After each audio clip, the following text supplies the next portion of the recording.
Punjab university के पूर्व senate member और Bhagat Singh archives and resource centre के सलाहकार प्रोफेसर चमन लाल ने पंजाब सरकार को भगत सिंह के मुकदमे के कागजात पर चिट्ठी लिखी है। जी हां, भगत सिंह के मुकदमे के ओरिजिनल दस्तावेज वो पड़े हैं पाकिस्तान में, पाकिस्तान के पंजाब में, लाहौर में, अनारकली के मकबरे में। अनारकली का मकबरा लाहौर, यह पता है वहां के पंजाब में पंजाब आर्काइव्स के दफ्तर का, और वहां मौजूद हैं भगत सिंह के मुकदमे के दस्तावेज, जो हमारे लिए एक अनमोल धरोहर है।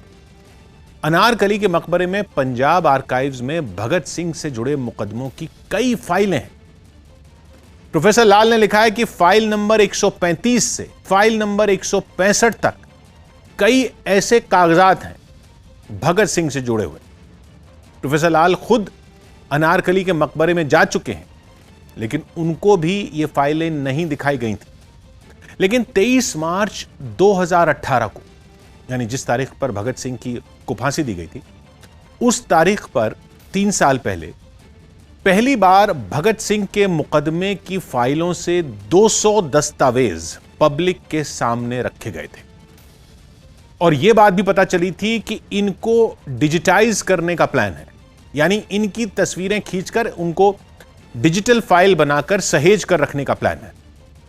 और अभी हाल ही में किंग्स कॉलेज लंदन के professor of law barrister Satvinder Jas ने अपनी लेटेस्ट किताब the execution of Bhagat Singh में भगत सिंह के मुकदमे से जुड़ी 160 फाइलों की डिटेल दुनिया के सामने रखी है। बैरिस्टर सतविंदर जस एक ब्रिटिश नागरिक हैं, तो उनको तो पाकिस्तान ने सारी फाइलें दिखा दी रिसर्च के लिए, जबकि भारत के किसी स्कॉलर को पाकिस्तान ने आज तक यह धरोहर देखने तक नहीं दिए। भगत सिंह की फाइलों पर भारत का हक सबसे बड़ा बनता है। इसलिए प्रोफेसर लाल का कहना है कि ओरिजिनल ने सही, कम से कम डिजिटल कॉपी तो पाकिस्तान से मांगी जाए सरकारी स्तर पर, और पाकिस्तान के पंजाब की सरकार को भी भारत के पंजाब की सरकार से इन फाइलों को साझा करना ही चाहिए। बैरिस्टर सतिंदर की किताब के जरिए यह बात तो सबके अब सामने आ गई है कि पाकिस्तान में ये फाइलें पड़ी हैं और सलामत हैं।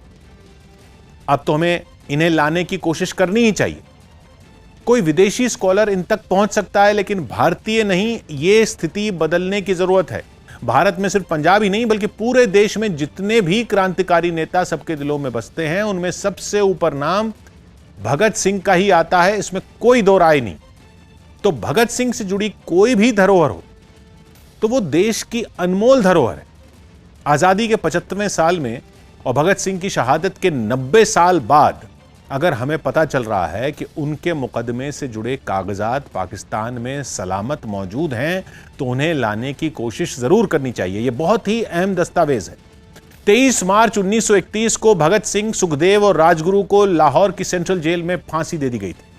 भगत सिंह की उम्र उस वक्त महज 23 साल थी, और ये फाइलें उनके जीवन के सबसे अहम आखिरी 2 साल से जुड़ी हैं, क्योंकि भगत सिंह ने गिरफ्तारी दी थी 8 अप्रैल 1929 को और उनकी शहादत हुई थी 23 मार्च 1931 को।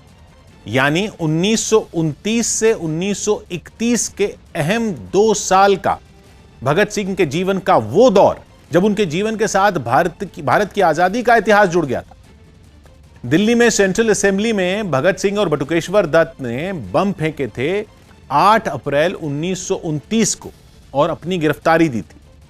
उस वक्त वो सेंट्रल असेंबली कहलाती थी अंग्रेज सरकार की। वही बिल्डिंग आज का संसद भवन है, पार्लियामेंट हाउस। वहां बम फेंकने का मकसद भगत सिंह और बटुकेश्वर दत्त का किसी को नुकसान पहुंचाने का नहीं था। उनका कहना था कि बहरी अंग्रेज सरकार तक वो अपनी आवाज पहुंचाना चाहते हैं, इसीलिए उन्होंने बम फेंके और उसके बाद वहीं खुद ही गिरफ्तारी दे दी थी। ये सारी गवाही और पूरे मुकदमे की कहानी उन दस्तावेजों में है जो अनारकली के मकबरे में रखे हैं लाहौर में। पहले उन पर यही दिल्ली में संसद में बम फेंकने वाला केस चला था और दोनों दोषी ठहराए गए, लेकिन उसके बाद भगत सिंह पर मुकदमा चला था इंस्पेक्टर सॉन्डर्स की हत्या का। लाला लाजपत राय अंग्रेजों के भेजे साइमन कमीशन के विरोध में मोर्चा निकाल रहे थे, तो पुलिस ने बेरहमी से लाठीचार्ज कर दिया था। अंग्रेज पुलिस अफसर स्कॉट का इसमें हाथ माना जा रहा था। कहते हैं कि गलतफहमी में स्कॉट की बजाय पुलिस अफसर सॉन्डर्स की हत्या कर दी गई थी और भगत सिंह को उस केस में भी अंग्रेज अदालत ने दोषी पाया था। इतिहास का वो सबसे अहम मुकदमा था और उसके सारे कागजात सब वहां मौजूद हैं। यह पता चल रहा है किसने क्या कहा, क्या गवाही रिकॉर्ड हुई, क्या क्या पड़ा हुआ है शहादत तक, वो सब है इन कागजात में। जेल में भगत सिंह ने राजनीतिक कैदी के दर्जे के लिए अनशन भी किया था। वो सब अहम जानकारियां हमारे देश के लिए ऐसी धरोहर हैं जो आने वाली पीढ़ियों के लिए भी एक खजाने से कम नहीं होंगी। प्रोफेसर लाल की इस चिट्ठी ने आजादी के 75वें साल में जाने से पहले हमारे इतिहास की किताब के मिसिंग पेजेस, उन मिसिंग पन्नों की हमें याद दिलाई है। और पन्ने पड़े हैं पाकिस्तान में, हमें जरूर मांगने चाहिए।